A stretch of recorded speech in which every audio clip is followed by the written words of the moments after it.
So I'm having a chat with Gary Marx. How are you? I'm really well, thank you. Yeah, up Good. in Yorkshire. Good. Yeah. How's it up there? It's a little bit wet down here at the moment. Yeah. It's similar. Yeah, all the beautiful snow's gone, so I the know. picturesque has been replaced by Typical the British dreary. weather. Yeah. But yeah, Well, otherwise good. good, good. Well, the good news is after this interview, we'll play a new single of yours called "Dressed Up, Messed Up Kid." Tell us a bit Oh, about the great. single. Yeah. You say you want to hear something about it? Yeah, tell us a bit about the single. Well, the things that will become instantly clear on listening that it's a duet. There are two singers on it.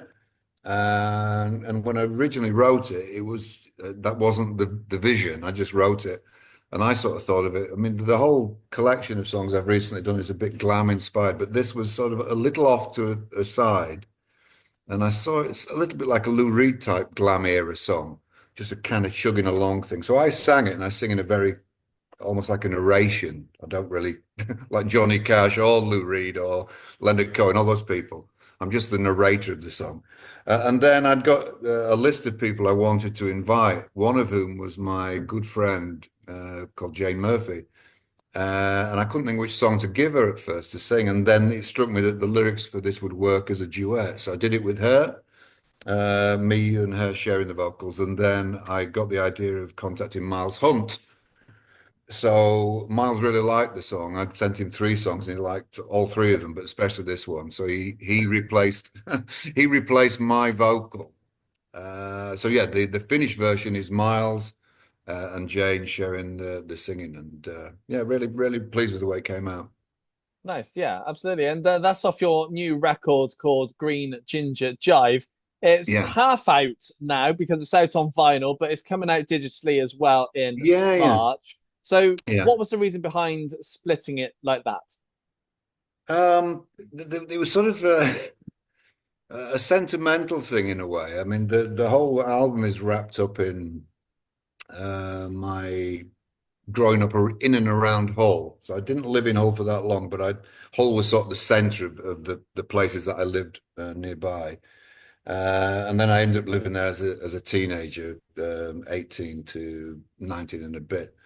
And so the town, the city was a big part of the inspiration for it. So I gave them the first kind of go at it, if you like. So it has come out in its physical form on a small label from Hull, who are run by a guy called Gary Marx. So it was irresistible to me. I'd got this connection. I was like, okay, so that's going to be that's how it's got to come out in the first instance. It was sort of like because it was a throwback sounding project that I wanted to be, ideally I'd have brought out an 8-track cartridge, I think, but some antique Yeah, format first. That was the idea, really, that it would nice. exist in this sort of 70s bubble for a little while. And then it could be devoured by the world in its current, in the streaming sense and everything else. Yeah, most definitely. And it's been about 15 years, I think, since you last released your own music. Why Yeah, did it take so long? well, I mean, that is a very good question. I mean, there's no real reason, as in, I make music all the time, and then sometimes I talk myself out of releasing it because a lot of the fun for me is not in that part. I don't know if that sounds odd, but a lot of the fun is in the creation of stuff, and then I don't necessarily need the validation all the time to go, oh, tell me that was good. I just do it and then get on with other things in my life. I'm an active kind of guy. I don't just make music. So yeah, there was no other reason than that.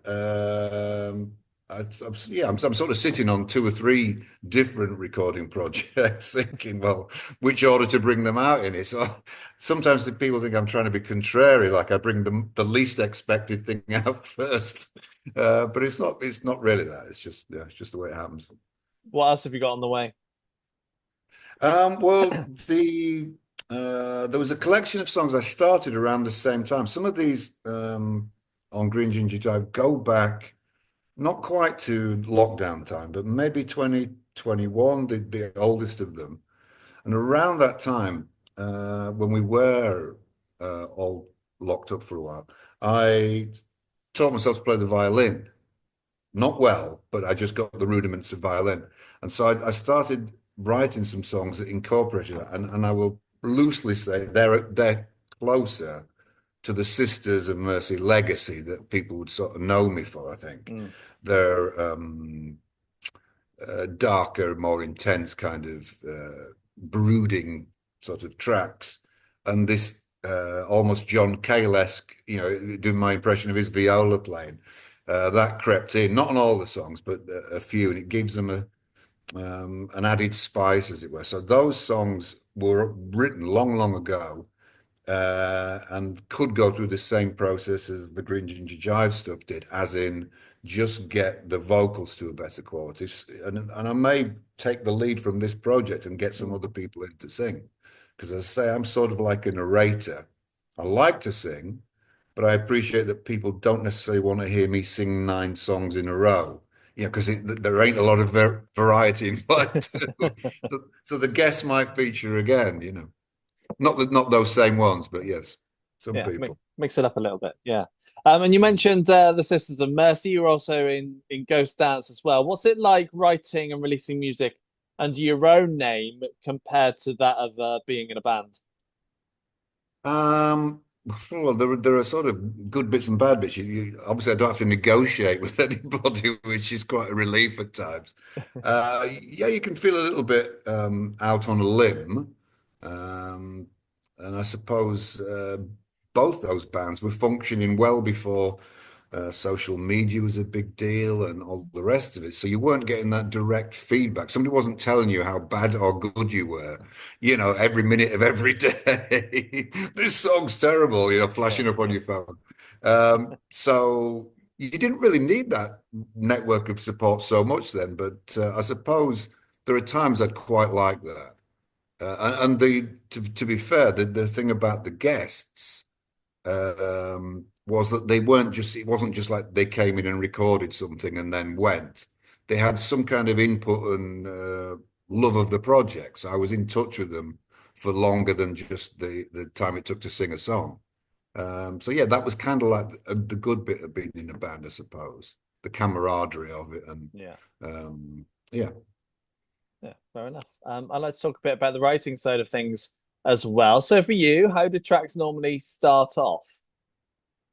Um, well, I did a stint of actually talking about and teaching songwriting to people. So through Mm, that this is early 2000s. Through that process, I got very into being very flexible about how I did it. So I like the idea of it not being the same process. With the sisters, it was always the same process for me. I don't mean the other members, but it would be generate a musical idea, build it up, which usually meant go into like a porter studio or something, or even in the later days into an actual studio and demoing it. But it was all the music made to sound impressive first, and only then would you give any consideration to the words, the tune that the singing was going to be. Sometimes you might have a title in mind that you stuck to, but that was it. That was that really rigid thing. And then I got out of that a little bit in Ghost Dance. I varied. Sometimes I'd start and have a lyric, and then through this job of actually teaching people about something, I would do any which way. So I might just pluck a phrase out the air and write 5 lines of lyric and then set that to music, and then develop the music. There could be things that I just took a drum beat. mm, On this album, Green Ginger Jive, obviously there were some things that needed a specific kind of groove.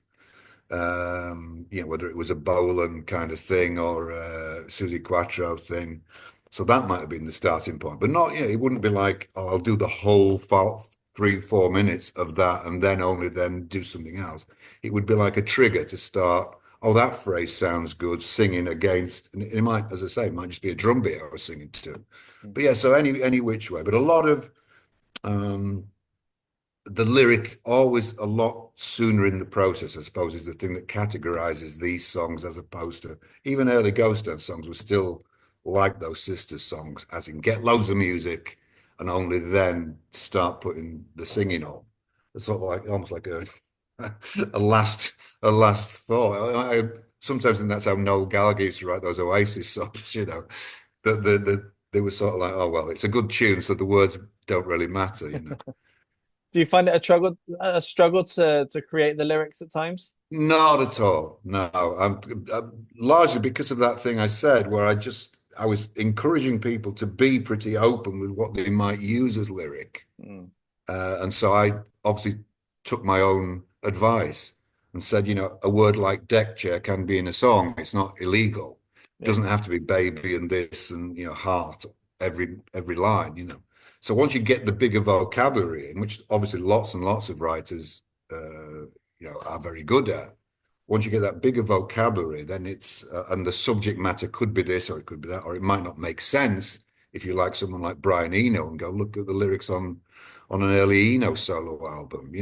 They're just good sounds. mm, Once you allow all these different ways, then I don't get stuck. I'm not looking for catharsis or something when I write a lyric. That might come into it, but yeah, that's not an essential component. Or being clever is not an essential component. Sometimes I think, oh, that was a clever line, but I'm not demanding that of everyone. So if you give yourself all those options, then I don't get stuck writing really. yeah. Fair enough. I look forward to your deck chair song coming up very really soon. Yeah, it's got seagulls in it. Yeah, yeah, textures and seagulls. Write it down. Write it down before you forget. And people will want to see you doing some live stuff. What's the plan for doing some shows? Well, the immediate plan is I will be performing on Saturday, the 25th of January. I didn't have massive plans to do it live, partly because there are other people involved in the record, Mm, and I couldn't hope to coordinate all of them. Um, but yeah, I did as I said, I tried give Hull the first bite of it. So I did a show in Hull, just a small thing, in the premises of the record label in Hull. yeah. And I really enjoyed it. It kind of surprised me in a way that I enjoyed it as much as I did. It was an important thing to do for me personally, but I didn't anticipate that it would really be good fun. And yeah, so immediately after that, this thing, as I mentioned, that social media is quite different now. So the next day, clips of me doing the show had circulated, Yeah. on YouTube, whatever. So I got a mate immediately ringing me up saying, "Can you do Leeds? Can you do this? Can you do that?" So I agreed to do Leeds just because of my emotional connection with the city. So that's on the 25th of January. And that'll be close. The thing in Hull wasn't a gig. It was like, I call it like an audience with or cabaret or Yeah. something like that. I was speaking a lot. The lead show will still have a flavor of that, but it will be closer to a gig. There will be more songs and more full songs because I sometimes just do a little bit of half a song just to demonstrate how the song went. But yeah, so I'll do that and I'll see if I can have a similar good experience, and that might tempt me to do some other shows, whether Mm, it be outside of the UK or other major cities. I don't know. It's that sounds like emotional fun. connection that's important with the two that I've, like the one I've done and the one I've lined up. So we'll see how that goes because it's not I'm not like a guy doing promo for my latest album exactly. I do I want to put on a memorable show. So this particular one will be very specific to Leeds, my time living in Leeds, yeah, which was like the pivotal moment in my life, Mm, really. So you nice. can't do that everywhere. Can't go to Reading and do that. I have been late. I've got laid in Reading, but that's it's not going to fill out 50 minutes of talk, is it? I'm sure they'd love to hear that story if you were to do a show in Reading. Maybe so. Maybe so. Well, it's been a pleasure having a chat with you. Thank you.